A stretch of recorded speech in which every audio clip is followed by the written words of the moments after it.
Aaron Rodgers and the Pack are headed west, a game away from getting back to the big show. They'll be in San Francisco, where the Niners are trying to return to the Super Bowl for the first time since 2012. We've got plenty of predictions heading your way, but we also have plenty of stats heading your way to help you decide on a prediction of your own.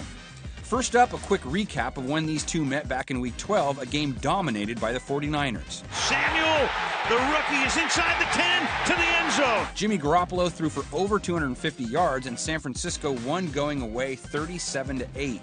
That game is a good example of the Niners' versatility. They can beat you in a number of ways. They had 6 wins this year when they threw for 250-plus passing yards. Firing end zone, it is caught for the touchdown! Garoppolo had a passer rating over 100 for the year, and he threw for 27 TD passes, tied for 5th most this season. But they also won 7 games in which they rushed for 130 or more yards. Tevin Coleman inside the 5, touchdown 49ers! Running the ball is what the 49ers are best known for. They averaged the 2nd most rush yards per game this season and hit at a very healthy 4.6 yards a carry.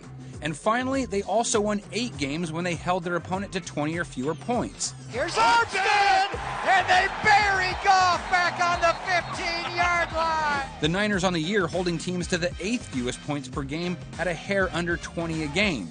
Their defense took center stage in their latest win too, completely bottling up the Vikings offense. Cousins fires over the middle, and it's intercepted at the 40-yard line by Richard Sherman. Richard Sherman came down with a pick last week, the Vikings finding little success against the league's top-rated pass defense. No team has allowed fewer passing yards than the 49ers, and Sherman proved he has plenty of game left. QB's only mustered a 46.8 passer rating when targeting it. And it is intercepted by Richard Sherman! And not only did the 49ers allow the fewest passing yards per game, they also allowed the fewest passing yards per attempt, fewest passing yards per completion, and fewest pass plays of 20-plus yards. Allen, however, has it intercepted, and they get the big play. Richard Sherman on the pick. The 49ers secondary has been able to dominate in part because they rarely blitz, which allows more bodies to cover receivers. And who needs to blitz when you have Nick Bosa and company?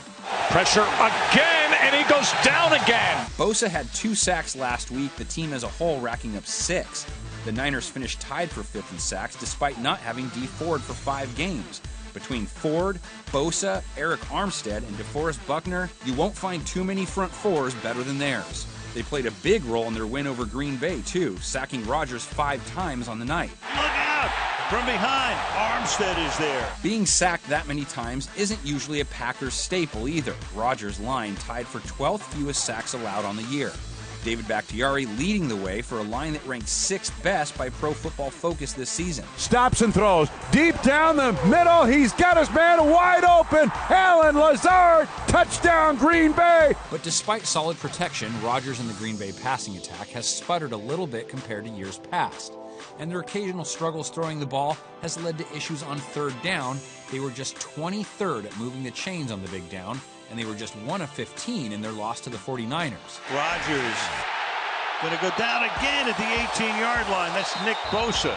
That kind of performance was no fluke by the Niners either.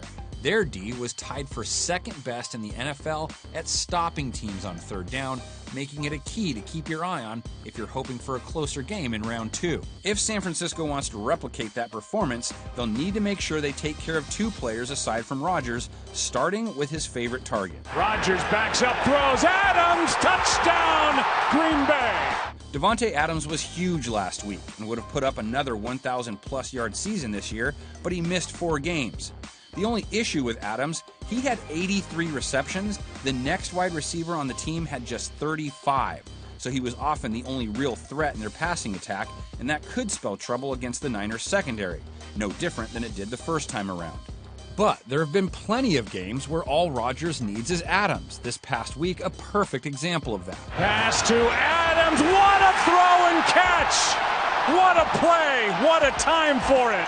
Adams had 6 games with 100 or more receiving yards, regular season and playoffs combined, and Green Bay went 5-1 in those contests. And this is a team that went 13-3 for the year, so lacking a second consistent playmaker at wide receiver hasn't really hurt them too much.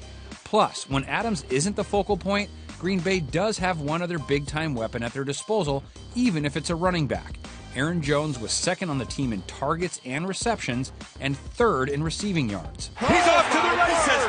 Touchdown, Aaron Jones. Oh, what a play. And as good as his hands were, his legs could be the key to the Packers' hopes of making it to the promised land, being that's where the 49ers are a little susceptible on D.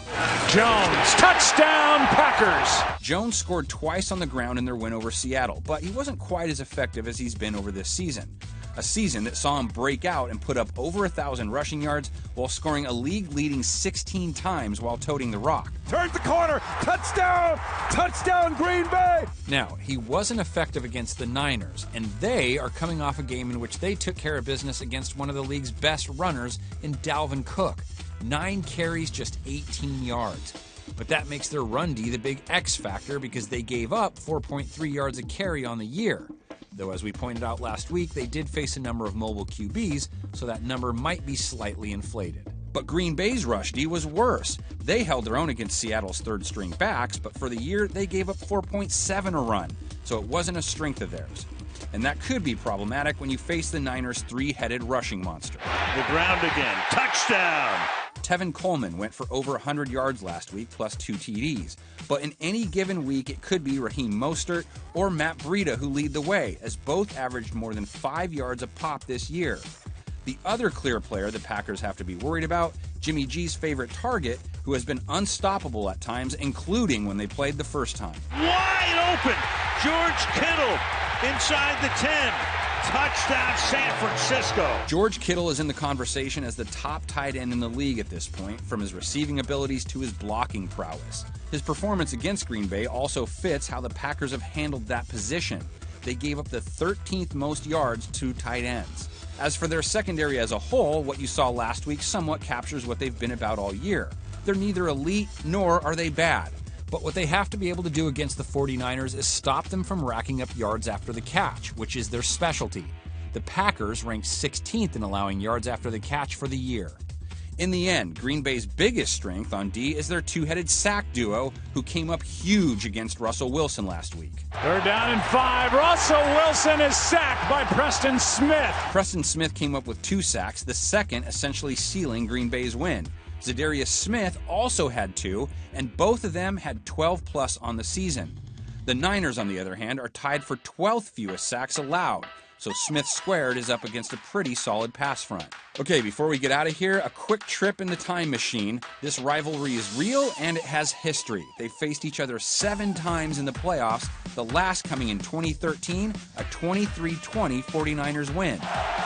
McDermott snaps it. Lee puts it down. Dawson kicks it up, and it is good! And the 49ers are going to Carolina.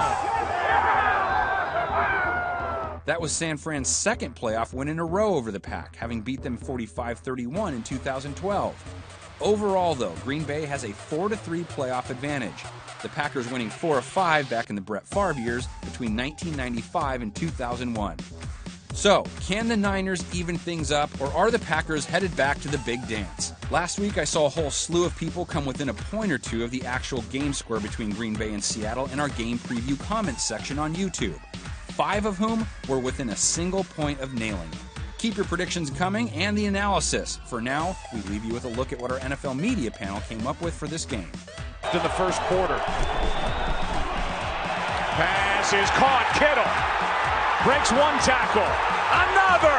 Wow, what a touchdown for George Kittle. He went through Deontay Thompson and then Budda Baker, and Kittle was not going to be denied.